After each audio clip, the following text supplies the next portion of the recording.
Welcome to Watch Your DM.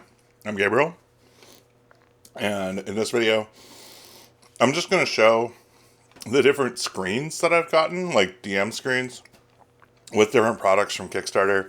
I've been collecting Kickstarters for a while now, a lot of TTRPG stuff, and a lot of them come with screens. So I just want to show them off, show what's on them, and I don't know, maybe I'll pick my favorite or something. I don't know. I don't actually use DM screens in game, so it's very strange that I own so many. This first one is the Shadowdark DM screen. I love it. The art on it is super good. Black and white, very evocative. And then on the inside, this one's actually probably one of the more useful ones. It's got the NPC generator here, the names and occupations, random encounter chance information, so like really easy to like generate your random encounters and deal with their reactions and stuff. Like a fun, unique feature treasure table, and then some luxury items and XP for treasure quality. So like just stuff you would actually need while you're running. Very practical. Kelsey Dion, A+. Great job. The only downside to this is that the construction of it is a little weird. Like it folded funny. So it kind of has like a weird fold to it. Whatever. Still my favorite. Or still one of my... we'll see which one's my favorite. So stick around to the end. Woo! This is the Dragonlance. I think... Yeah, the Dragonlance, the War... Whatever. War of the Dragon Queen? Shadow of the Dragon Queen. Box set. DM screen. It's huge. Like, it's super long. And... inside of it, you've got information about concentration and suffocating, which seems weird to put inside. How cover and light works, and travel pace, encounter distance, audible distance, visibility outdoors, skills and associated abilities. Like, who doesn't have this on their character sheet? That's so weird. You've got the conditions, which actually useful, although it kind of takes up a whole page. Although the art for the little conditions is kind of amazing. It's pretty good. Like how to set a DC and tracking DCs. Just kind of strange stuff. Like I don't know that I would actually use most of this data at game time. And then they've got like Warzone encounters, which is kind of neat. Dragon Army supplies and prisoners tables. Again, really, really specific to the Dragonlance campaign setting. Now, mind you, when I was growing up, I read all the books. I was a big Dragonlance nerd. So I kind of got this for nostalgia. And my inner 12-year-old is like, this is so cool. And the version of me that isn't a child is like, I'm never going to use this.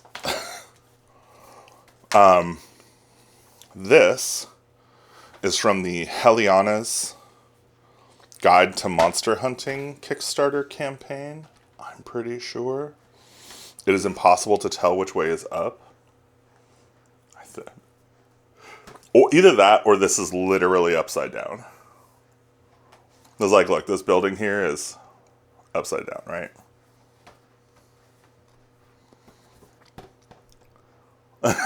Yeah, it's just upside down. That's so weird. maybe it was a misprint. Anyway, actions in combat, creature behaviors, kind of cool, I guess. So like it's using like the intelligence and wisdom of the creature to inform their behaviors, which is kind of interesting. Concentration and cover rules, again. I don't know how important that is, but I guess maybe, a lot of DMs missed that or something. We've got our conditions laid out again. Although this one splits the fold, which is interesting. Variable stats, you got tracking stuff. Harvesting is cool. This is kind of unique to the Heliana's Guide for monster hunting because it has like a monster harvesting. You like harvest their parts and make stuff out of it. Really interesting mechanic. So of course they had to put that on here. And then manufacturing is same, right? So like they kind of have like a system for doing stuff with extra bits. And so this kind of gives you some information about that for crafting, enchanting, forging, and cooking. Anyway, really beautiful art from Jackdaws, one of my favorite YouTubers from the before time, before YouTube turned into a desolate swampland. Yeah, so Heliana's Guide to Monster Hunting. Okay, yeah, solid 3 out of 7. This one is obviously from the Weird Wastelands Kickstarter from WebDM. This Kickstarter, look, I love Jim and Jonathan Pruitt. They're great. I remember watching them back when I was like, oh, I'm getting into 5e. Oh, these guys, they know. And yeah, they're lovable, they're fun, their banter is good. This Kickstarter took so stonking long to come in the mail. I was salty for months, literal months afterwards, with how long this took to deliver. But what they sent me, I gotta say, I'm impressed. The actual box set is pretty swanky. Now, this this screen is weird, right? So it's got like a weather grid. Basically, they took like the idea of like a hex flower, and made a weather grid for it, which is cool, but also kind of strange. They have turn-based exploration steps, which I think is genius. Like this is actual useful information if you want to make a exploration style game.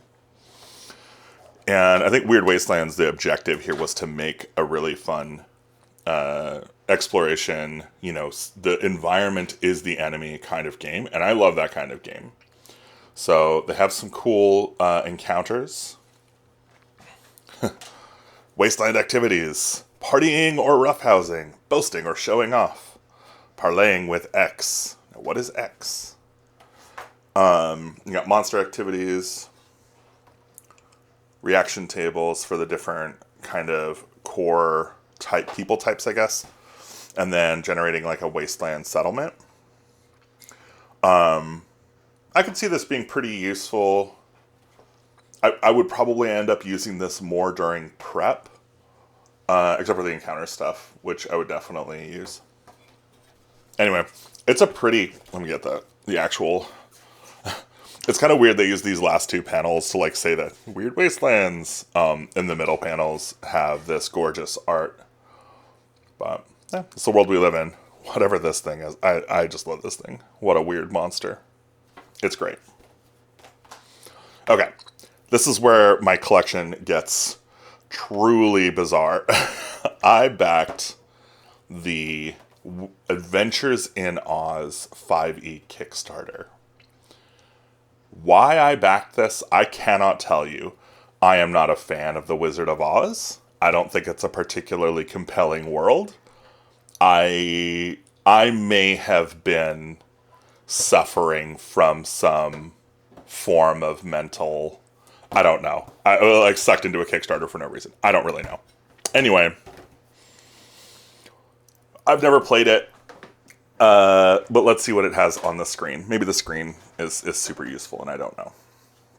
Abilities and skills. Why do people keep doing this? I don't know why this is here. Doing difficulty classes. How to deal with concentration. Movement and travel. Tracking. Foraging. Food and water needs. Again, in 5e, these are almost never used. It's interesting that they put them on the sheet, like on the screen, like, oh, you should use these. Conditions, always handy. Objects is kind of interesting. They have like the actual armor class and like hit points of objects that you can destroy. Size categories, combat overview, so actions in combat. Attacking, damage and healing, kind of the base rules for 5e for combat there. Just, fine, I guess. Vision and light sources, cover and concealment, vision abilities, and then money and lifestyle expenses and stuff. So really just kind of a reproduction of a lot of the 5e rules on here. There doesn't seem to be anything that's specifically related to the Oz world or how this game takes advantage of 5e to tell a story in the Land of Oz, which is too bad. I think there's an opportunity there. I think the art on the cover is, beautiful. I really, really love the lion. I think he's great. But yeah, flying monkeys. Can't get enough of those.